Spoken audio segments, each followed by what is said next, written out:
Assalamualaikum warahmatullahi wabarakatuh.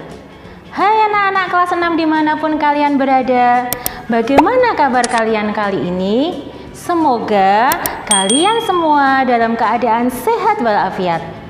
Pada kesempatan kali ini kita akan belajar tema 2, persatuan dalam perbedaan, subtema 2, bekerja sama mencapai tujuan, pembelajaran 1. Adapun tujuan pembelajaran yang akan kita capai adalah 1. Siswa mampu mengidentifikasi ciri-ciri kalimat efektif pada teks tentang semangat persatuan. 2. Siswa mampu menuliskan peristiwa penting tentang semangat persatuan dan kesatuan menggunakan unsur apa, di mana, kapan, siapa, mengapa, dan bagaimana dengan menggunakan kalimat efektif. 3. Siswa mampu menyebutkan makna upaya mempertahankan kemerdekaan melalui peta pikiran. 4. Siswa mampu mempresentasikan contoh upaya mempertahankan kemerdekaan melalui peta pikiran. 5. Siswa mampu mengidentifikasi ciri-ciri hewan berdasarkan habitatnya. Baiklah anak-anak, kita mulai belajar ya. Setelah proklamasi kemerdekaan Indonesia yang diproklamasikan pada tanggal 17 Agustus tahun 1945, seharusnya bangsa Indonesia telah merdeka dan terbebas dari segala bentuk penjajahan dan penindasan. Namun, kenyataannya tidak demikian. Bangsa Indonesia masih perlu berjuang untuk mempertahankan kemerdekaan Indonesia.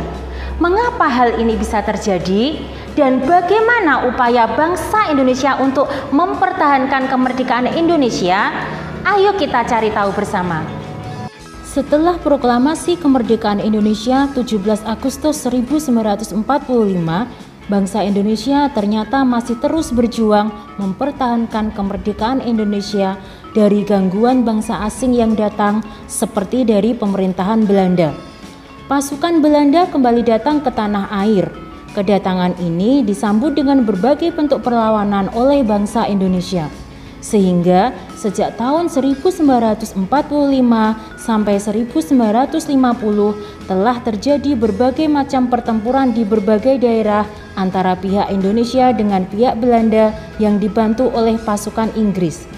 Bagaimana perjuangan bangsa Indonesia dalam mempertahankan kemerdekaan Indonesia di berbagai daerah?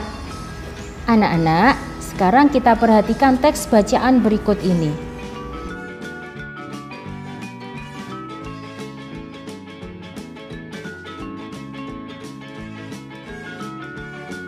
Berdasarkan teks bacaan ini, kita bisa membuat peta pikiran menggunakan kalimat efektif. Sebelumnya, Ibu akan mengulang dulu tentang kalimat efektif. Kalimat efektif adalah kalimat yang mengandung gagasan pembicara atau penulis yang terdiri atas kata-kata yang mengandung unsur subjek, predikat, objek, dan keterangan.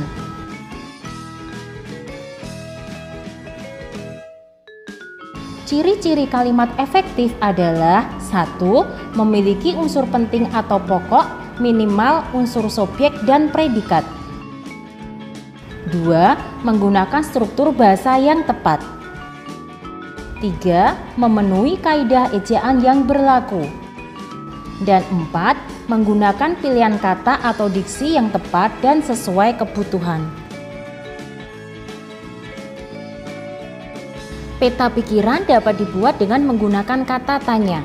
Berikut adalah kata tanya beserta fungsinya yang dapat digunakan untuk membuat peta pikiran. 1. Apa? Kata tanya untuk menanyakan hal atau peristiwa yang terjadi. 2. Siapa? Kata tanya untuk menyatakan seseorang atau pelaku yang terlibat dalam suatu peristiwa. 3. Kapan? Kata tanya untuk menanyakan waktu terjadinya suatu peristiwa. 4. Di mana? Kata tanya untuk menanyakan tempat terjadinya suatu peristiwa. 5. Mengapa? Kata tanya untuk menanyakan penyebab terjadinya suatu peristiwa. 6. Bagaimana? Kata tanya untuk menanyakan cara atau proses terjadinya suatu peristiwa. Setelah membuat peta pikiran, kalian nanti bisa membuat tulisan menggunakan kata-kata sendiri tentang pertempuran Surabaya berdasarkan peta pikiran yang telah dibuat menggunakan kalimat efektif.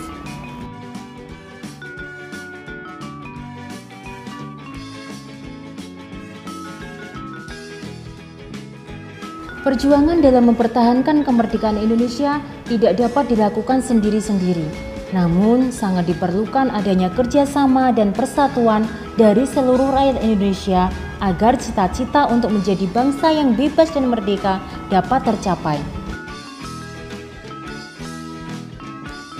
Makna yang bisa kita petik dari upaya mempertahankan kemerdekaan dalam pertempuran Surabaya adalah bahwa setiap warga negara harus menjaga keutuhan bangsa Indonesia, menjaga kedaulatan, persatuan, serta kesatuan bangsa untuk mempertahankan bangsa ini dari penjajahan, baik fisik maupun non-fisik.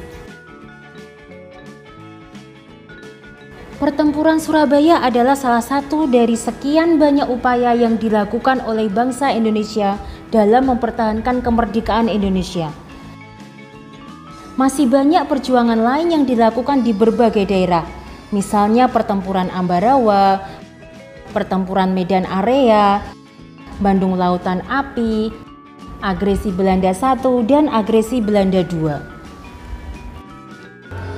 Nah anak-anak, sekarang kalian tahu bahwa perjuangan dalam mempertahankan kemerdekaan Indonesia dilakukan dengan berbagai strategi dan tergantung kondisi daerah masing-masing. Tahukah kamu bahwa ternyata hewan pun juga mempunyai strategi masing-masing dalam mempertahankan kehidupan mereka? Dan hal tersebut juga sangat erat kaitannya dengan tempat tinggal atau habitat mereka. Untuk tahu lebih lanjut, tolong perhatikan gambar berikut ini.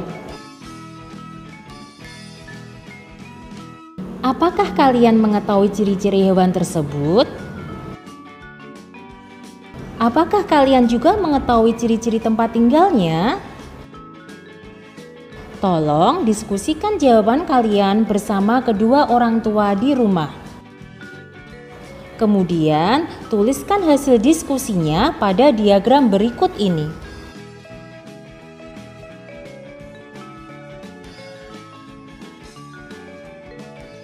Tuhan menciptakan makhluk hidup dengan segala keunikan dan keistimewaannya, tidak terkecuali dengan hewan. Keunikan dan keistimewaan hewan tersebut kita kenal dengan ciri khusus.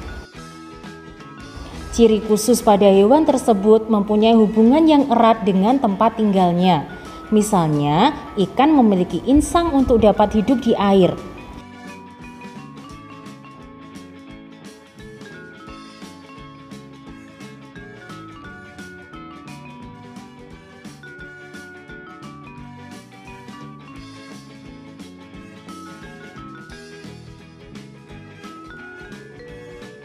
Cicak memiliki perekat pada kakinya untuk dapat menempel di dinding.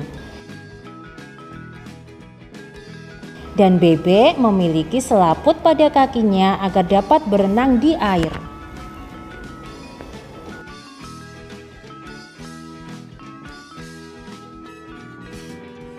Anak-anak, tadi kita sudah belajar tentang kalimat efektif, tentang semangat persatuan dan kesatuan, kemudian upaya mempertahankan kemerdekaan, lalu contoh upaya mempertahankan kemerdekaan, dan ciri-ciri hewan berdasarkan habitatnya.